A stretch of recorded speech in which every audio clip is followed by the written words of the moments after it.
우리 하나님의 말씀 하박국 2장 9절 말씀 보시겠습니다.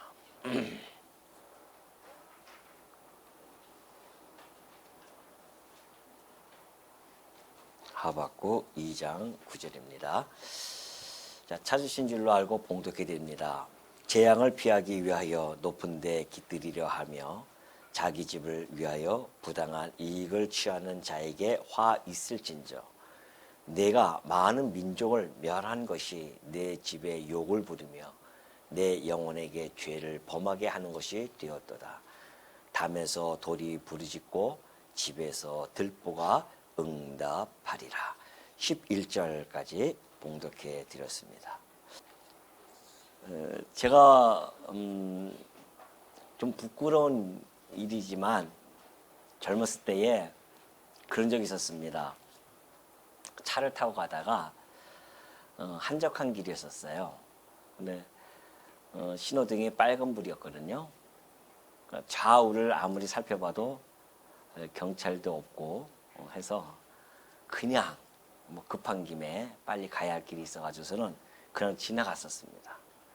지나가다가 바로 그 언덕길을 넘어가는데 바로 경찰이 그 밑에서 저보고 오라고 그러더라고요. 야, 그 순간에 제 마음이 얼마나 정말 낭망스럽고 절망스러운지. 아무도 없어서 그렇게 했음에도 불구하고 보는 사람이 있었구나라는 생각을 했었죠. 그 다음부터는 늘 보든 안 보든 지키려고 애를 쓰고 있습니다. 사람은 그렇습니다. 우리가 이 땅에 살아가면서 사실 사람을 의식하면서 살아가죠. 남이 볼 때는 아무래도 우리가 좀 점잖게도 행하고 정말 깨끗한 모습을 보여주려고 하고 그러죠. 그러나 혼자 있을 때 아무도 안 볼 때는 조금 흐트러진 그런 모습들을 우리가 종종 보여주고 있습니다. 그러나 아무도 안 보는 것이 아니라는 사실을 말씀을 통해서 깨닫게 되어집니다. 바로 우리 하나님께서는 우리의 마음의 심령을 감찰하시는 분이시기 때문에 우리의 일거수일투족을 항상 살펴보고 계시다는 것이죠. 성도는 이것을 알고 살아가는 자들이죠. 그렇기 때문에 늘 무엇을 하든 간에 하나님 앞에서 살아가는 그런 모습은 매우 중요한 우리 성도들의 태도임에는 틀림이 없습니다.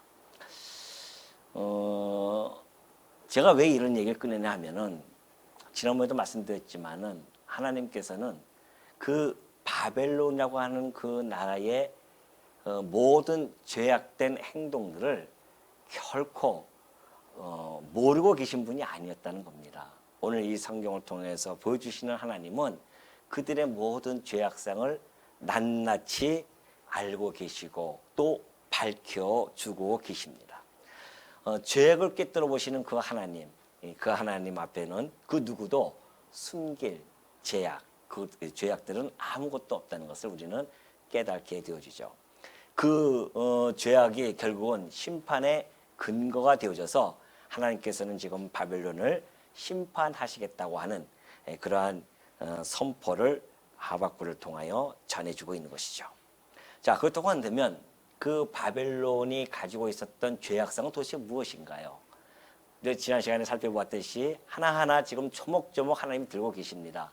혹 여러분들은 그 안에 포함되어져 있지는 않는지 한번 같이 살펴보도록 하겠습니다. 자, 첫 번째가 무엇이었냐면 지난 시간에 우리가 본 거죠. 탐욕이었습니다. 이 바벨론 나라가 얼마나 탐욕스러운지 마치 음부처럼 사망처럼 그처럼 탐욕스러운데 족한 줄을 몰라요. 나라를 점령하고 한 나라를 점령하는 것도 참으로 정말 못쓸 짓이잖아요. 그 나라의 백성들을 갖다가 잡아가고 죽이고 이런 전쟁이라고 하는 것은 한 나라가 이루어지는 것도 힘들 텐데 그냥 그 나라를 정복하면 또 그 옆에 있는 나라를 정복하고 이런 모습이 보여진단 말이죠. 그걸 하나님은 너희가 탐욕스러운 자다 그렇게 명명을 해서 그들에게 죄상을 묻고 있는 것입니다. 오늘 두 번째는요. 이제 9절부터 11절까지의 내용은 부당한 이익을 추구하는 그런 범죄를 지적해 주고 있습니다. 재앙을 피하기 위하여 높은 데 깃들이라 하며 자기 집을 위하여 부당한 이익을 취하는 자에게 화가 있을 것이다 그래요. 두 번째가 바로 부당한 이익이었습니다.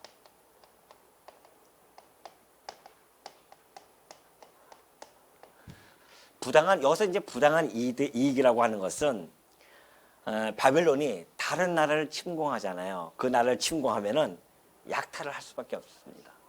그죠? 약탈을 하고 그 다음에 그들을 멸할 뿐만이 아니라 백성들을 사로잡아서 노예로 팔아버립니다. 그리고 자기네들도 노예를 삼고서는 이득을 얻는 것들이죠. 자기 거이 아니었잖아요. 남의 나라에 있는 백성, 남의 나라에 있는 그 재물을 바로 그 재물을 다른 나라에 있는 재물과 그 백성들을 착취하는 것, 이것이 부당한 이득이다라고 하나님은 그들에게 지금 죄를 선언하고 계시는 것이죠. 그러니까 이 부당한 이득을 그들이 가지고 뭘 했냐면요. 적을 많이 만들다 보면은 늘 불안합니다. 그래서 자기네 성을 더욱 두텁게 세우는데, 즉 난공불락의 성읍을 짓기 위해서 그 식민지 되어졌던 백성들을 동원하고 그 재물을 가지고 그 성을 쌓기 시작합니다. 그래서 바벨론 성을요, 요한계시록에서는 상징적으로 표현하기를 큰 성 바벨론이라고 이렇게 표현하기도 하고, 또 뿐만이 아니라 역사적으로도요, 그 성을 큰 성이라고 그렇게 이야기하고 있습니다. 그래서 그 뭐 둘레라든가 높이라든가 두께는 일반 성읍과는 비교할 수 없을 정도로 그러한 아주 탄탄한 그러한 성읍을 짓게 되어지죠. 느부갓네살 왕이요, 결혼을 하고 나서는 그 왕비가 향수병에 젖어 있었거든요. 그 향수병을 위해서 공중정원 들어보셨죠? 바벨론의 공중정원을 짓습니다. 그 공중정원은 지금까지도 7대 불가사의 중에 하나였었어요. 그만큼 그 모든 것을 딱 짓고서는 자기네 대적으로부터의 그 보호함 뿐만이 아니라 그 성읍을 짓고 나서는 얼마나 뿌듯하겠어요. 아니, 우리가 집 하나 지금 이쁘게 멋있게 져도 얼마나 자랑하고 싶고 얼마나 마음이 뿌듯합니까? 근데 바벨론은 당대의 주변에 있는 그 나라의 성읍과는 비교할 수 없는 큰 성을 그가 짓습니다. 그리고 그 진성을 가지고 얼마나 만족스러워 하는지를 우리는 이 느부갓네살 왕의 모습에서 우리는 충분히 알 수가 있죠. 이것이 다니엘서 4장 30절에 나타납니다. 그래서 이렇게 얘기해요. 왕은 이제 느부갓네살 왕이 자기를 이야기합니다. 나 왕이 말하여 이르되 이 큰 바벨론은 내가 능력과 권세로 건설하여 나의 도성으로 삼고 이것으로 내 위엄의 영광을 나타낸 것이 아니냐 하였다니. 자기 스스로가 그 성을 짓고 나서는 얼마나 뿌듯한지, 내가 이것을 지었는데 무엇으로 지었다고요? 내 능력과 그 권세로. 그럴 수밖에 없죠. 자기가 점령한 나라, 가는 곳곳마다 나라를 점령하고 거기서 부당한 이득을 취하고 그 탐욕으로 인해서 얻었던 그 재물을 가지고 그 큰 성을 지으니 자기의 능력을 과시할 수밖에 없단 말입니다. 그러면서 한 이야기가 내 위엄의 영광을 나타냈다고 하는 겁니다. 자기 위엄의 영광을 자랑하고 있습니다. 이것이 가지고 있는 인간들의 끝없는 탐욕입니다. 탐심일 뿐만이 아니라 명예욕이죠. 그러니까 우리가 어떠한 큰 것을 업적을 만들어 놓으면은 그것을 자랑하고 싶어하고 자기 이름을 남기게 하기 위해서 그런 것들을 행하는 것입니다. 얼마 전에 그 롯데 그 타워 있잖아요. 잠실하면 아주 우리나라에서 큰 빌딩 아닙니까? 가장 큰 빌딩이죠. 그렇게 주변에서 방해함에도 불구하고 안 된다고 그렇게 반대함에도 불구하고 기꺼이 그것을 지어내잖아요. 그래서 그것을 보고서는 얼마나 뿌듯해 하겠습니까? 롯데 일가에서 봤을 때는. 원래 그런 거예요. 세상에서 살아가는 우리 인간들은 어떻게든지 자기의 명예욕을 높이고 싶어 해서, 그래서 이 세상에서 가장 높은 빌딩, 가장 높은 것을 짓고자 하는 것이 인간이 가지고 있는 욕심이죠. 그때 당시에는 바벨론의 그 느부갓네살 왕이 그랬다는 겁니다. 그러니 이런 자기를 자랑하고 자기의 위엄의 영광을 드높이고 하는 그러한 이 왕의 모습을 바라보면서 하나님이 어찌 그들에게 죄악을 묻지 아니할 수가 있겠냐 말이죠. 그러면서 이제 네가 많은 민족을 멸한 것이 내 집에 욕을 부르며, 오히려 그것이 그 집에 죄를 쌓고 있는 중이었습니다. 자기 집을 위하여 부당한 이득을 취하는 자에게 화가 있을지언데 내가 많은 민족을 멸한 것이 내 집에 욕을 부르며 오히려 그것이 더 내 영혼에게 죄를 범하게 하는 것이 되었도다. 그러니 담에서 돌이 부르짖고 집에서 들보가 응답하리라. 부당한 이득을 가지고 담을 쌓고 들보를 쌓았으니 그 들보와 담이 얼마나 그들의 죄악을 부르짖기냐 말이죠. 그걸 지금 시적으로 하나님께서 표현해주고 있는 겁니다. 사실 자기 그 탐욕으로 인해서 남의 나라의 것을 약탈하고 점령함으로 말미암아 패가 망신한 사람들이 근대사에서도 사실은 우리 눈에 똑똑히 목도려져 있었습니다. 대표적인 것이 히틀러 아니겠어요? 히틀러가 그 유럽을 다 침공해 나가면서 결국은 자기는 죽을 수밖에, 그 나라를 망할 수밖에 없는. 또한 일본도 역시 마찬가지였습니다. 식민지 정책을 통하여서 다른 나라들을 계속 침략함으로 말미암아 결국은 원자탄을 얻어맞고서는 나라가 패망하지 않습니까? 그러니까 역사 속에서 분명히 하나님께서 밝혀주었음에도 불구하고 인간은 끊임없이 그것을 또 밟고자 그 욕심을 따라 살아가는 것이 바로 인간의 죄악된 모습임을 우리는 이 바벨론 사건을 통하여 다시 한번 마음속에 우리가 생각하게 되어진 겁니다. 야, 이렇구나 우리 인간의 모습이. 사실 바벨론만이 아니잖아요. 우리의 모습 아니겠어요? 우리가 끊임없이 우리도 탐욕을 가지고 살아가고자 하는 그런 욕심 덩어리, 이것이 우리의 죄악된 모습이라는 겁니다. 그러니 우리도 역시 하나님 앞에 가면은 심판을 받을 수밖에 없는 그런 존재임을 알 수밖에 없습니다.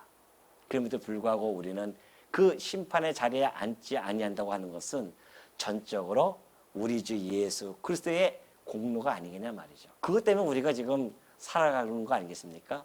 안 그랬으면 우리도요, 이 바벨론의 이 사람들의 보다 우리가 좀 덜 더 깨끗해서 심판을 안 받을 것 같습니까? 아니에요. 우리도 여전히 그들과 동일한 그런 마음을 가지고 살아가는 존재이지만, 그럼에도 불구하고 하나님께서는 그 심판을 면할 수 있는 길을 우리에게 열어주셨다는 것, 이것이 우리에게는 은혜이고 감사할 수밖에 없는 것이죠.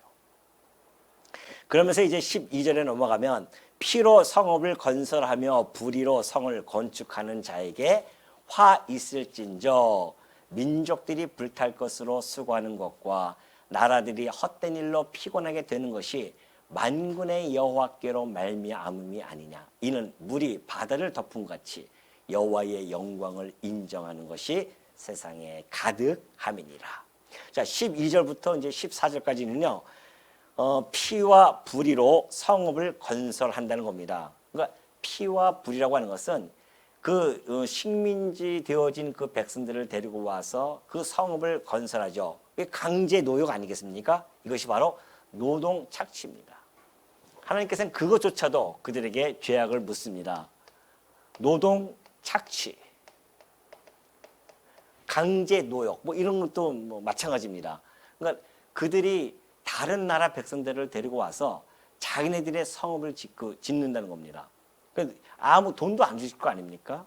우리도 과거에 일제시대 때에 일본 징용으로 끌려가서 거기서 탄광에서 그렇게 일을 했음에도 불구하고 사실은 정당한 노동의 대가를 받지 못하고, 그래서 지금까지도 법정에서 싸우는 그러한 모습들이죠. 바벨론도 역시 마찬가지였다는 것입니다. 그래서 그러한 불의로 말미암아 피와 불의로 성읍을 건설하는 그런 모습들. 그런데 하나님께서 민족들이 13절을 보면 그래요. 민족들이 불탈 것으로 수고하고 나라들이 헛된 일로 피곤하게 되는 것. 이것이 만군의 여호와께로 말미암음이 아니냐. 우리 이 성경에는 약간 해석이 좀 아쉽습니다. 어떻게 보면은 하나님께서 민족들이 불탈 것으로 수고하는 것, 나라들이 헛된 일로 피곤하게 되는 것이 여호와께서 그렇게 시켰다. 뭐 이렇게 오해할 소지가 있죠. 사실은 그런 뜻이 아니라 그들이 그 노동을 착취하고 세웠던 그 성읍, 그런 것들이 사실은 다 불탈 것들이고 다 헛되게 망할 것들을 이런 것이죠.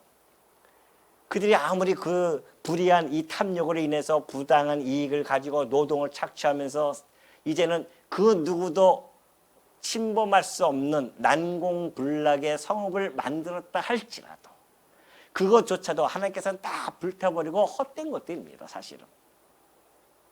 그러니까 인간들이 가지고 탐욕을 가지고 이 땅에 뭐 세우고자 하는 모든 것들은 사실은 다 없어지고 쇠하고 다 불타버릴 것들입니다. 그런데 거기에 목을 매잖아요.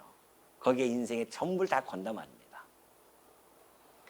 바벨론도 역시 마찬가지였습니다. 그러니까 하나님께서는 다 그런 것들은 피곤한 일들이고 다 수고로움인데 다 하나님께서 불태우고 다 없어질 것들이다. 하나님께서 그것을 다 없애버린다는 것이죠. 종말시켜가지고서는. 그러니 이 말씀 속에서 뒤에 보면 그러죠. 이것이 바로 만군의 여호와께로 말미암습니다. 그래요. 만군의 여호와라는 뜻이 뭡니까? 만군이라는 것은 하나의 군대, 곧 군대를 이야기하는데 온 세계의 모든 군대를 다스리는 왕이라는 뜻입니다. 비교 종교학을 공부하다 보면요, 그 학자들이 이렇게 이야기합니다. 여호와라는 신은 저 이스라엘 민족들이 섬기는 그런 하나의 민족 신으로, 만약에 우리가 무슨 신 하듯이 각 민족 신 중에 하나로 보는 겁니다. 그런가 하면 또 팔레스타인 지역에서 섬기는 하나의 지역신으로 치부해 버립니다. 여호와 이름을. 여호와라는 그 신을 가지고 그렇게 보는 거죠. 그래서 각 종교를 비교하면서 하는 학문이기 때문에 그들은 그렇게 보여줄 수밖에 없습니다. 근데 하나님께서는 지금 이 말씀을 통해서 내가 한 나라에 국한되어진, 제한되어진 민족신이라든가 지역신이 결코 아니라는 겁니다. 하나님께서는 이 우주를, 이 천지를 만드시고 주관해 가시는 만군의 여호와라는 것이죠. 다시 말해서 이 모든 세상을 통치해 가시는 하나님이라는 뜻입니다. 그러니까 그들이 그 나라를 세우고 그 나라를 멸하는 것조차도 하나님의 손에 달려 있다는 것이죠. 이것을 이제 아까 바벨론 왕이 이렇게 이야기했지 않습니까? 이것은 이제 왜 이렇게 얘기했냐면은 이전에 바벨론이 이 느부갓네살 왕이 꿈을 꿉니다. 꿈을 꿨는데 나무가 그냥 하늘로 막 치솟는 거예요. 끝없이 올라갑니다. 얼마나 멋있게 올라가는지 몰라요. 근데 갑자기 그 나무가 밑바닥이 딱 잘라져 버려요. 그리고 그루터기 하나만 남습니다. 그리고 그것이 저기 뭐 풀밭에 가지고서는 7년 동안 거기에 머물러 있는 겁니다. 그 이상한 꿈을 꿔요. 아무리 사람들한테 물어봐도 모른단 말이죠. 그래서 다니엘에게 묻습니다. 다니엘이 하는 이야기예요. 이것이 바로 다니엘 4장 17절의 말씀입니다. 물론 이것이 먼저 이야기 되어지고 그 다음에 이 느부갓네살 왕이 아까 그 이야기를 한 거예요. 자기 하나님을 무시해버리고 자기의 영광을 드러내니까 하나님께서 이제 이 꿈대로 그들을 이 느부갓네살 왕을 끌고 가는데요. 이거 왜 이게 나와요? 자, 다니엘서 4장 17절 보면 이는 순찰자들의 명령대로요 거룩한 자들의 말대로니 지극히 높으신 이가 사람의 나라를 다스리시며 자기의 뜻대로 그것을 누구에게든지 주시며 또 지극히 천한 자를 그 위에 세우시는 줄을 사람들이 알게 하려 함이라. 그렇게 하기 위해서 당신에게 이런 꿈을 보여주셨고 그 꿈대로 당신은 이제 미쳐버립니다. 느부갓네살이 미쳐버려요. 그렇게 큰 소리 빵빵 치던 그 왕이 갑자기 미쳐가지고서는 7년 동안 저 막 풀밭에 돌아다니면서 별짓을 다 하고 다닙니다. 그 꿈을 미리 보여줬던 거예요. 그리고 나서 느부갓네살 왕이 다시 돌아옵니다. 돌아오고 나서 이 말대로 그대로 하나님을 찬송해요. 내 위엄의 영광으로 내 권세로 이 나라를 내가 세운 줄 알았더니만 그게 아니었다는 겁니다.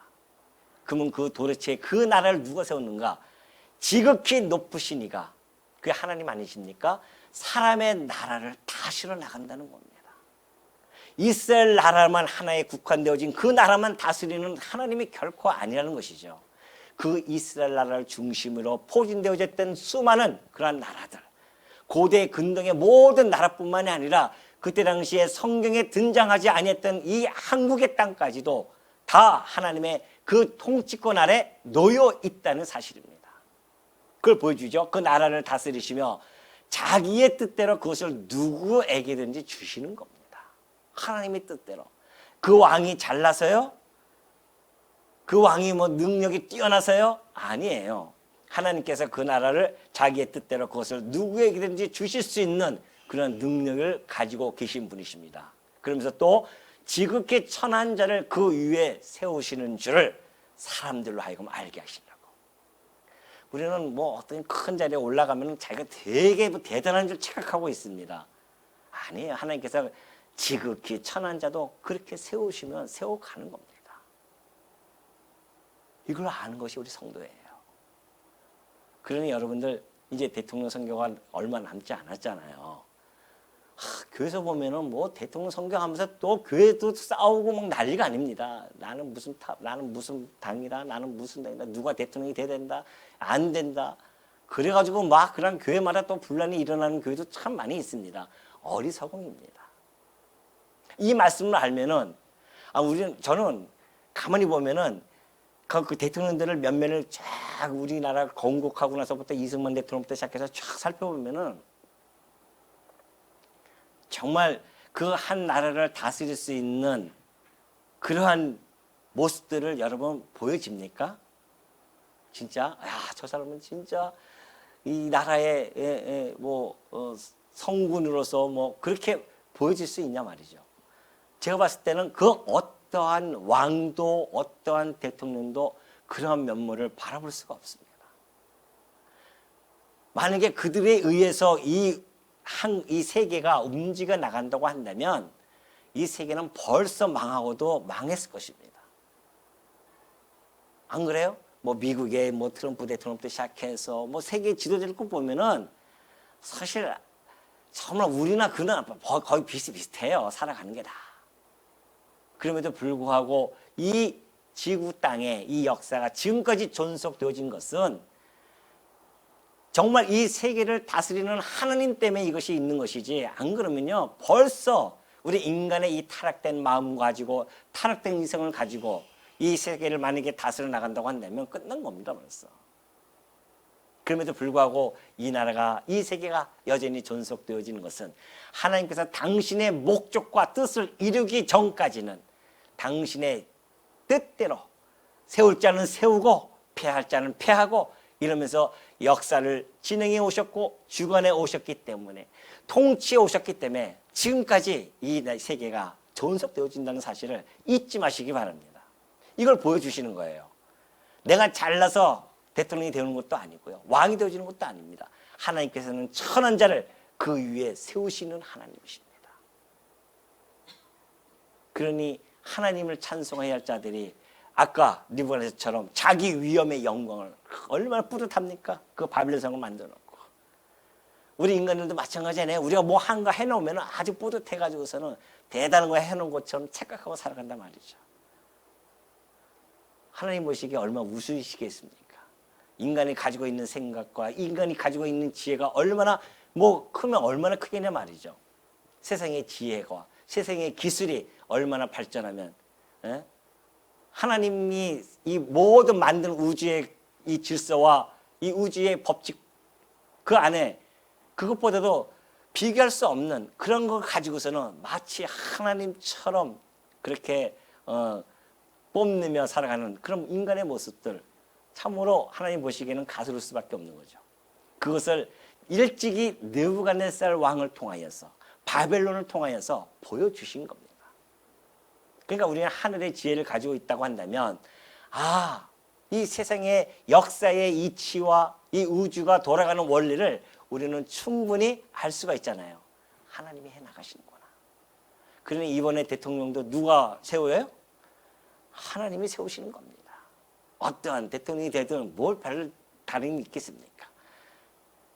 나는 이 대통령이 안 돼서 나는 속상해하고 그냥 뭐 그런데요. 또 끝나면 선거 끝나면 술 마시러 가고 핑계 삼아서 뭐가 그럴 필요가 있겠습니까?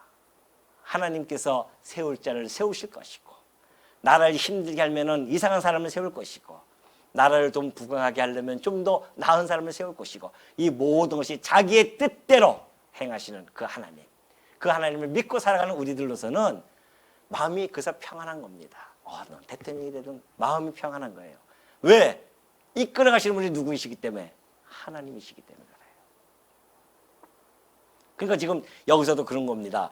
만군의 여호와께서 말미암이 암음이 아니냐. 그 나라를 세우는 것도 하나님이시고 그 나라를 멸하는 것도 하나님이시다.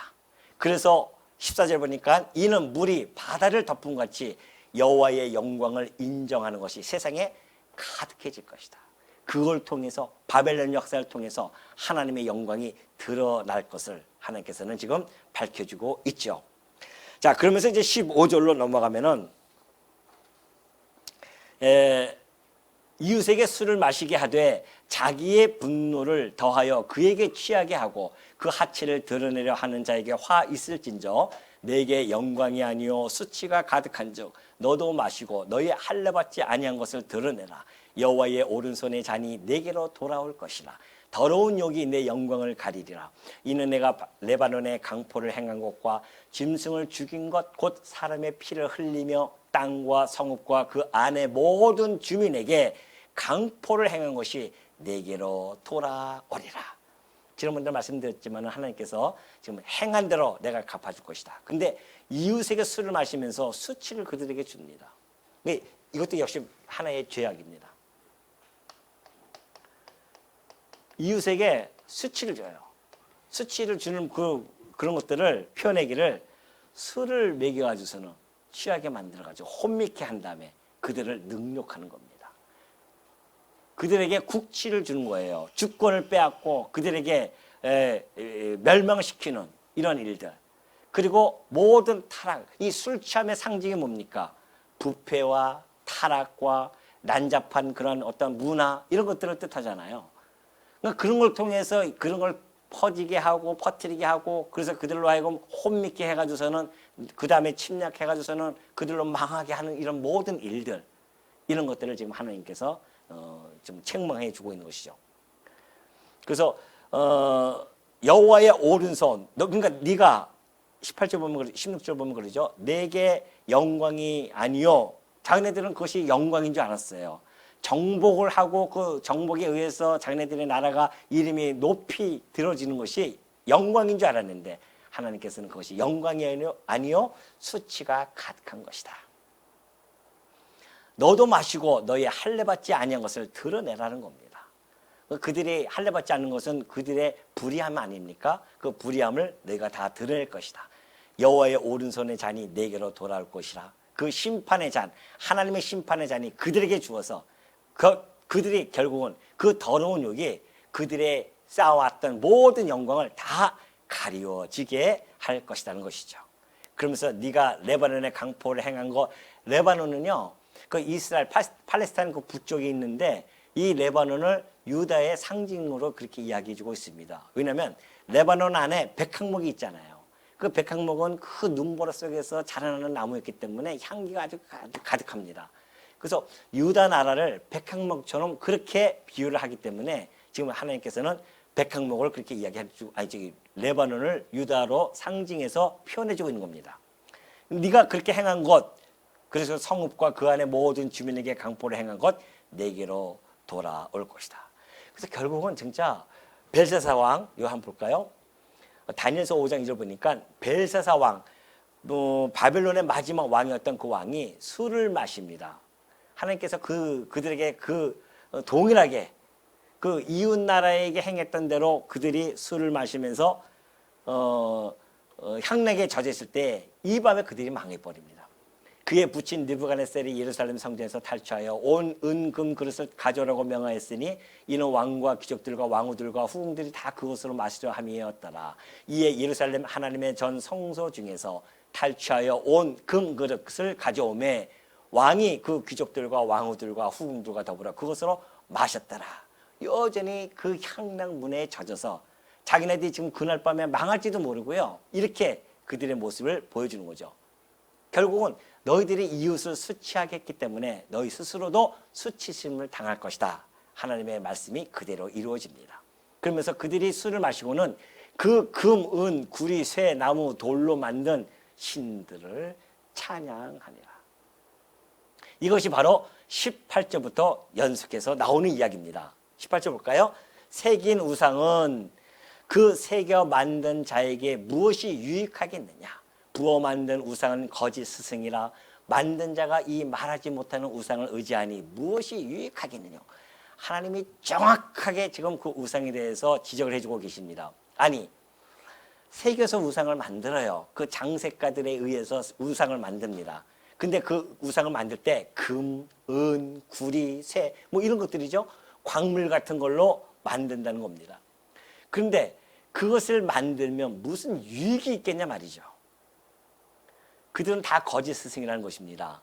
만든 자가, 자 보십시오. 얼마나 모순이 있는지. 만든 자가 자기 손으로 만들어요. 그리고 이 말하지 못하는 우상을 또 의지를 합니다. 생각해 보십시오. 내가 이 컵을 만들었어요. 이 컵을 만들고서는 이 컵이 말을 할 줄 압니까? 뭘 할 줄 압니까? 근데 이 컵을 대고 막 빌기 시작합니다. 이것이 세상 사람들의 모습입니다. 그걸 하나님이 지금 지적해주고 있죠. 그 우상을 의지하니 무엇이 유익하겠느냐? 나무에게 깨라 하며 말하지 못하는 돌에게 일어나라 하는 자에게 화 있을지. 우상을 만들어 놓고 그 우상에게 빌면서 그 신이여 일어나소서 우리를 도와주옵소서 그렇게 한단 말이죠. 그러니 얼마나 그들이 우매한 것인지를 밝혀주고 있는 것이죠. 그러면서 그것이 교훈을 베풀겠느냐? 아니 우상에게 가서 아무리 비는들 우상이 말을 할 수 있겠냐 말이죠. 교훈을 베풀 수도 없고 이는 금과 은으로 입힌 것인즉 그 속에는 생기가 도무지 없느니라 그래요. 생기가 없어요. 그 생기가 없는 우상을 사람들이 얼마나 많이 섬기고 있습니까? 그러니 그 우상을 숭배하는 것은 곧 탐욕입니다. 왜 우상을 숭배합니까? 우상 숭배의 본질은 탐욕이에요. 탐욕 때문에 우상을 숭배한단 말입니다. 그러니 만약에 우리도 하나님을 섬길 때에 우리가 탐욕으로 하나님을 섬기면 그건 우상 숭배입니다. 하나님 내 탐욕을 위해서 하나님이 필요하기 때문에 그 하나님을 우리가 찾는 것이 아닙니다. 성도는 그런 게 아니죠. 하나님이 주시는 것 가지고 하나님의 통치력 안에서 하나님이 행하시는 것을 바라보면서 그 하나님의 행하시는 영광을 찬송하고 순응하고 따르는 것, 이것이 신앙이지. 하나님 내가 이걸 해야 했으니까 꼭 이것을 이루어줘야 됩니다. 그건 탐욕이거든요. 그 안 이루어주면은 그다음부터는 하나님이 어디서 하면서 떠나가는 그러한 자들 다 우상 숭배입니다. 하나님은 우리의 탐욕을 채워주시는 분이 아니에요. 항상 여러분이 알고 계시듯이 하나님은 우리의 필요를 채워주시는 분이십니다. 필요한 거 알고 계셔요. 그 필요한 거 그냥 알고 계시는 거 하나님께서 다 채워주실 것인데 뭐를 그걸 구합니까? 무엇을 먹지? 무엇을 입지? 그걸 왜 구하냐고요. 하나님의 아들이신 우리 주님이 오셔서 그걸 직접 말씀해 주셨는데 그거 구하지 마. 그건 이방인들이 구하는 거야. 그럼 무엇을 구할까요? 아버지께서 약속하신 그의 나라와 의를 구해라. 그런 얘기 아니겠어요? 그러면 나머지는 다 알아서 주신다는 겁니다.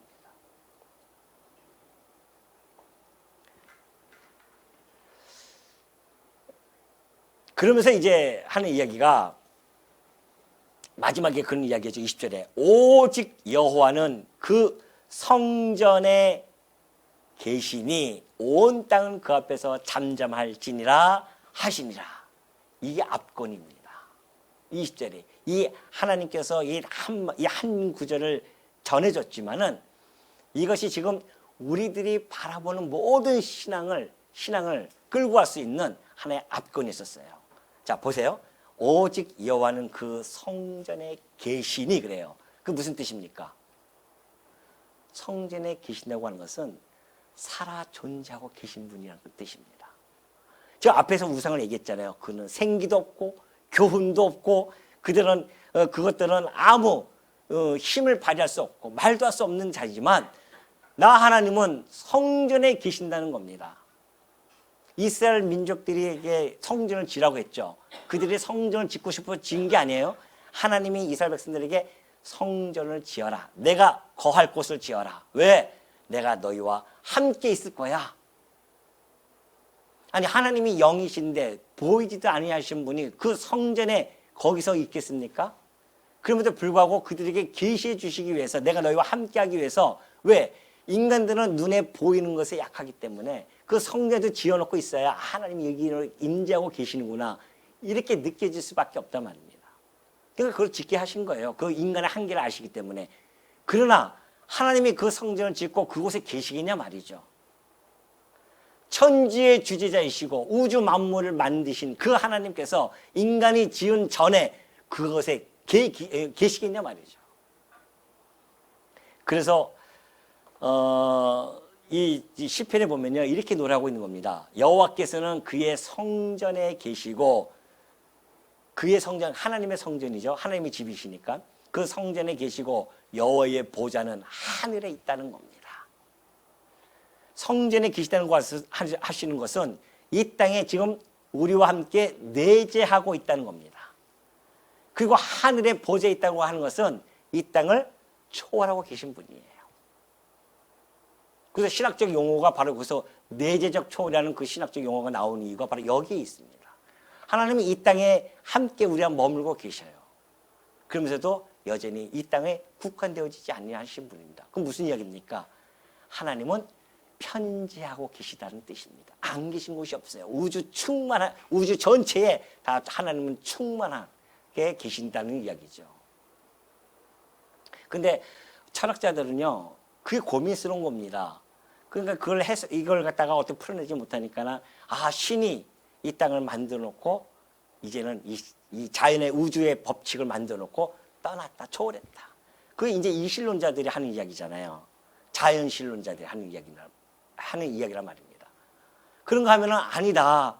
이 모든 만물이 신이다. 그래서 범신론이 또 나오지 않습니까? 그러니까 범신론은 내재를 이야기한다고 한다면 이신론은 초월신을 이야기한단 말입니다. 그럼 우리 성경은 뭐예요? 하나님은 그게 아니다. 하나님은 이 땅에 함께하고 계시면서도 그리고 이 땅을 초월하고 계신 분이로서 하늘에 보좌를 두고 계시는 분이십니다. 그러면 이 성전에도 계시고 하늘의 보좌에 앉아 계신 분이 뭐 하시냐 말이죠, 도대체. 이것이 바로 그 뒤에 나오는 겁니다. 그의 눈이 인생을 통촉하신다는 겁니다. 하늘의 보좌에서 이 지상의 성전에 계시면서 인생들을 통촉해요. 여러분 통촉이 뭔지 아시죠? 우리 뭐 사극에 보면 그러잖아요. 통촉하여 주시옵소서 그러지 않습니까? 그 통촉이라는 것이 뭐냐? 우리 인간들의 사정을 하나하나 잘 헤아려서 그 어떠한지를 잘 헤아리는 것을 이야기합니다. 그러니까 살피는 거예요, 하나님께서는. 인간의 어떠함을, 사정이 어떠한지를 하나하나 다 살피고 계신단 말입니다. 설마요. 그 수십억이 되는데요. 그래서 전능자이십니다. 그래서 그분이 전지하신 분이라는 뜻이에요. 당신의 택한 백성뿐만이 아니라 택하지 아니하는 자들도 하나님을 안 믿는 자들도 하나님의 수중에 다 놓여져 있는 자들입니다. 하나님이 다 그들을 통촉하셔요. 그리고 그의 안목이 그들을 감찰하고 계십니다. 다 살펴요, 하나씩 하나씩. 그런 분이 하나님이십니다. 우상처럼 만들어 놓고 기식도 없고 호흡도 없고 말도 못하고 교훈도 없는 분, 그런 우상이 아니에요. 하나님은 인간들에게 율법을 통하여 말씀을 통하여 교훈해 주시고 하나님을 계시해 주시고 하나님이 살아계심을 그들에게 알려주시고 이런 모든 일들을 하시는 분, 그리고 인간의 모든 인간들의 면면을 살펴보시면서 섭리해 가시는 하나님, 그리고 나라를 세우기도 하시고 멸하시기도 하시는 하나님, 이런 하나님이 바로 성전에 계시지 아니하느냐. 그러니 온 땅은 그 앞에서 잠잠하라. 하나님은 어떻게 그럴 수가 있습니까? 나 이런 하나님은 안 믿어. 얼마나 어리석은 모습입니까? 인간이 무엇이 간대? 아니 한낱 진흙덩어리인 이 인간이 그 진흙덩어리를 만드신 그 하나님에게 어떻게 힐문할 수 있겠냐 말이죠. 하나님께서 온 땅은 잠잠하라. 나는 살아있는 하나님, 전능하신 분이시고 이 땅을 당신의 뜻대로 마음대로 주관해 가시는 하나님이시라는 것이죠. 그러니 하나님 앞에 누가 실문할 수 있겠습니까? 하나님이 하시는 그 역사 속에서 우리는 그 하나님의 영광을 바라보는 것입니다. 여러분들 우리가 지금 하박국을 공부하고 있지만은 여러분들이 절대 놓치지 말아야 할 것이 있단 말입니다. 그것이 지금 하박국을 공부하는데 바벨론이 멸망하는, 그리고 불의한 바벨론이 멸망하는 것을 바라보면서 야, 역시 정의는 살아있어. 이쪽으로 나가시면 안 됩니다. 지금 바벨론이 멸망하는 것이 정의가 이 땅에서 이야기하는 뭐 사회 정의가 구현되어지는구나, 불의한 것은 반드시 멸망하는구나, 이 정도 차원에서 접근하면 안 됩니다. 왜? 이 하박국은 하나님 당신이 어떤 분이신지를 지금 계시 주는 중이란 말입니다. 무엇을 통해서요? 역사를 통해서 보여주는 거죠.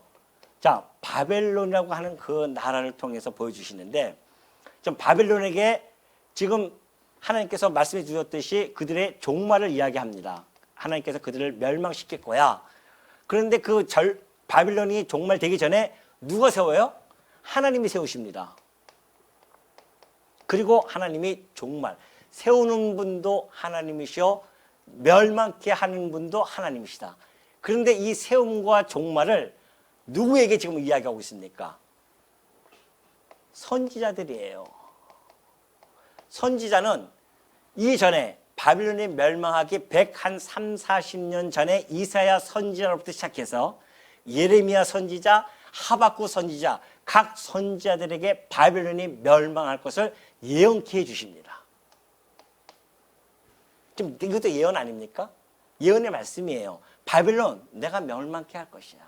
그들의 불의는 이런 것들, 우상숭배, 이런 것들을 통해서 내가 멸망케 할 것이다. 그러나 내가 당신의 택한 백성들의 징계의 도구로 세우기 위해서 먼저 그 나라를 세웠고, 그 나라가 이러한 것 때문에 내가 종말을 할 것이다. 내가 그들에게 멸망을 시킬 것이다. 이것이 지금 하박국에서 나타나는 이야기란 말입니다. 그렇다고 한다면 단순하게 바벨론이 멸망한 것에 머무를 것이 아니라, 이것이 바벨론이 멸망한 것은 BC 539년에 멸망하죠. 이것은 역사적인 사실입니다. 역사책에 나와 있잖아요. 역사적인 사실이에요. 그러니까 역사학자들은 그 바벨론이 멸망한 것이 다양한 요인에 의해서 그것을 연구하고 있어요, 지금도. 그러나 성경은 단순합니다. 그들은 하나님께서 세우시고 하나님이 멸망시키겠다는 겁니다. 이것이 역사의 해석이거든요. 그럼 왜 이렇게 하시는가? 이걸 통해서 이 예언대로 이루어짐으로 말미암아 하나님의 영광이 온 땅에 드러나게 하시는데, 그 영광이 뭐냐? 이것이 지난번에 내가 말씀드렸듯이 무슨 영광이요? 존재의 영광입니다. 그리고 속성의 영광이에요. 하나님이 살아 존재하고 계신다. 너희들을 하나님께서 이 바벨론을 세우고 종말시키는 하나님이신데 그 하나님이 성전에 계시지 아니하느냐. 내가 존재하기 때문에 이런 일들을 해 나가신다는 거예요. 그러니까 우리는 지금 하박국 읽으면서 이걸 바라봐야 된단 말입니다. 아, 하나님이 정말 계시는구나. 저 바벨론이 멸망한 것이 역사학자들이 이야기했던 것처럼 그 정도에 머무는 것이 아니라, 그 바벨론이 망하는 것이 바로 하나님께서 당신의 징계의 도구로 세웠고, 그리고 그 징계 도구로 끝나니까 멸망을 시키는구나. 이걸 통해서 하나님이 살아계시고, 그리고 그 모든 것들을 행하실 수 있는 하나님의 능력, 하나님의 권세, 하나님의 공의로움, 하나님의 신실하심, 이런 속성의 영광들이 바벨론 사건의 멸망을 통해서 온 땅에 다 드러나는 거란 말이죠. 우리 이걸 발견한 거예요. 이걸 발견해서 진짜 하나님이 살아계시구나. 그렇다고 한다면 우리 주님께서, 하나님께서 지금 이 사건을 해서 머물지 않습니다. 이 사건을 통해서 보여주는 것은 하나의 예표적인 사건이라고 했습니다. 이것은 당신의 하나님의 아들 예수 그리스도를 통하여서 마지막 심판을 해 가실 것에 대한 예표로서 보여줬다고 제가 지난번에 말씀드렸죠. 하나님의 아들이 이 땅에 와서 심판에 가실 것이다. 불의한 이런 세력들을 하나님의 역사 속에서 바빌론을 멸망시켰듯이 하나님이 이 모든 사단의 세력들을 심판에 가실 거다. 그런데 그분이 그 심판에 가실 자가 누군가? 곧 하나님의 아들이 이 땅에 온다는 거죠. 그렇다고 한다면 우리도 다 이 심판 안에 거할 것인데 이거 어떻게 하면 좋겠어요?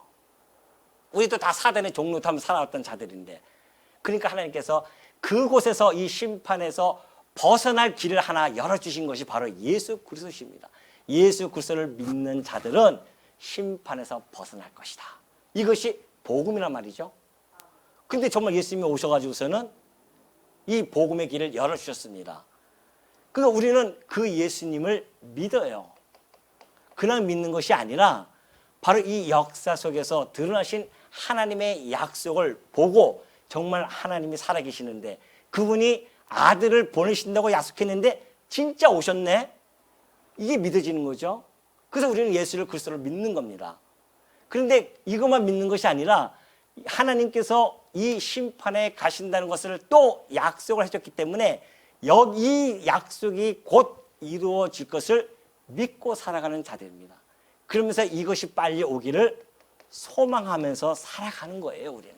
이 땅에서. 그렇다고 한다면 이것이 과거에 이루어졌기 때문에 또 예수님이 이 땅에 오심으로 말미암아 약속해 줬던 것이 있죠. 심판에서 벗어날 수 있는 길은 예수 그리스도를 믿는 것인데 그것은 성령이 와야 믿을 수 있는 것이며 성령을 입은 자들은 곧 예수 그리스도를 믿음으로 말미암아 심판에서 벗어날 것이다. 그러한 자들이 모이는 곳이 곧 교회인데 그 교회를 내가 세워주겠다 약속했단 말입니다. 근데 정말 보십시오.